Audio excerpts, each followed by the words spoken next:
Քաղաքական հայտ ես ներկայացնում, մեր ձևով հարցեր ես ուզում լուծել, տնտեսության զարգացումից ես մեծ խոսում, ծրագրեր ներկայացնում, ավտոբուս վարձում, բայց քարոզչությունդ կառուցում ես արհեստական բանականության ու ֆեյքերի վրա։ Երբեք թույլ չլինենք։ Ինչքան երկար մենք պետք է բարձր հարկեր վճարենք։ Անհոգ եղեք, սիրելի ԱԲ-ով ստեղծված հայրենակիցներ, գոյություն չունեցող սուպերհերոսը կլուծի գոյություն չունեցող հայրենակիցների բոլոր խնդիրները։ Այո, հենց այսպես է քաղաքական դաշտ շռնդալից մուտք կատարում ռուսաստանցի օլիգարխ Սամվել Կարապետյանի ուժեղ Հայաստան կուսակցությունը։ Ինքը Կարապետյանն էլ առաջին անգամ պետք է հայերեն լեզվով ուղերձղեր առանց յուրային լրատվամիջոցի մոնտաժի հնարավորության, բայց ելույթը պատրաստվեց արհեստական բանականությամբ։ Մեղքը գցեցին, թե քննչական կոմիտեն չի թողնում, հետո պարզվեց դա էլ է սուտ։ Շատ ենք անդրադարձել նաև համացանցում վխտացող ֆեյքերին, որոնց պատճառով էլ օրերս արգելափակվել էր Նարեկ Կարապետյանի օգտահաշիվը։ Որոշել են քարոզչական ուղերձներն էլ հանրության արհեստական բանականությամբ ներկայացնել, երևի վարժ խոսացող հայերեն մարդկանց չեն գտել, մի երկու հարց ուղեին, մոնտաժային տարածեին ու արմքոմեդիի բաժին չդառնային։ Հանուն Հանրապետության կուսակցության արտաքին գործերի քարտուղար Արնոլդ Բլեյանի խոսքերով ամբողջությամբ արհեստական ուժից այլ բան ակնկալել պետք չէ։ Որովհետև իրենք ամբողջությամբ արհեստական են, թե իրենց թեզերը, թե իրենց հայտարարված այն կետերը, այն 5 կետերին բոլորը արհեստական են եւ կապ չունեն իրականության հետ, ինչպես եւ արհեստական բանականությունն են օգտագործում ցուցադրելու համար այն ինչ կապ չունի իրականության հետ, այդպես էլ իրենք չունեն իրենց սեփական բանականությունը, որպեսզի իրենց սեփական բանականությունն օգտագործեն եւ հասկանան, որ այն գործով իրենք բռնել են, կապ չունի Հայաստանի Հանրապետության շահերի հետ, շարքային քաղաքացու շահերի հետ եւ այն գործով իրենք բռնել են, սպասարկում է Ռուսաստանի Դաշնության շահերը։ Նամանավանդ այսօր երբեք տեսնում եք թե ինչ է կատարվում Իրանի հետ, իրենք պետք է վերջապես խելքները գլուխները հավաքեն եւ հասկանան, որ բավ է ժամանակն է, որպեսզի Հայաստանի Հանրապետությունը զբաղվի Հայաստանի Հանրապետությամբ եւ Հայաստանի Հանրապետության քաղաքական կազմակերպությունները զբաղվեն Հայաստանի Հանրապետության պետական շահերը սպասարկելով եւ քաղաքացու շահերին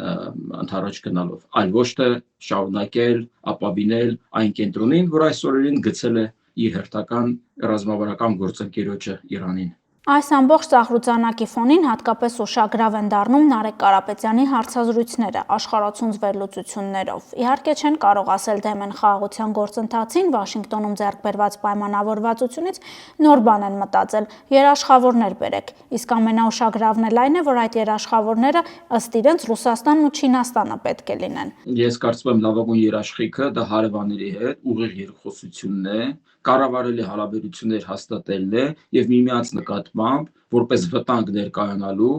այդ գաղափարի իջիկ դարձնելը եւ ես կարծում եմ այստեղ շատ կարեւոր է որ մենք թե Ադրբեջանի հետ եւ Թուրքիայի հետ խոսենք այնպիսի լեզվով, որը մաչելի կլինի փոխադարձաբար եւ նույնը նաեւ պետք է ակնկալենք թե Ադրբեջանից թե Թուրքիայից։ Մեզ երաշխիքներ են պետք։ Ոչ թե որ երբ Ադրբեջանը կամ Թուրքիան դիցուկ հարձակվեն Հայաստանի վրա իրեն գան մեզ պաշտպանելու։ Ոչ։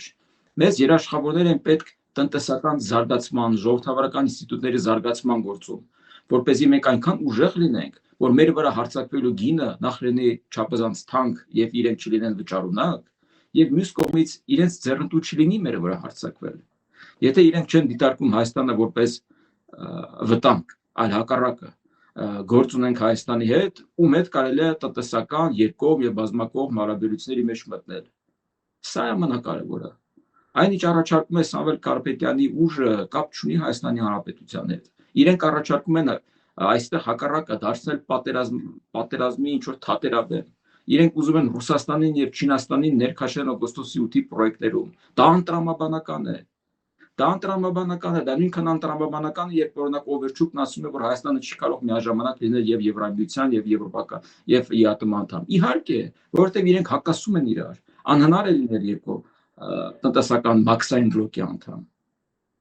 Հիմա այն ինչ առաջարկում են դա անտրամաբանական է։ Հնարավոր չէ օգոստոսի 8-ի մեջ ներառված լինի Միացյալ Նահանգները որպես պատրոնաժ եւ այնտեղ ներգրաված լինի Ռուսաստանն ու Չինաստանը, ում հետ նա մրցակցության մեջ է մտել։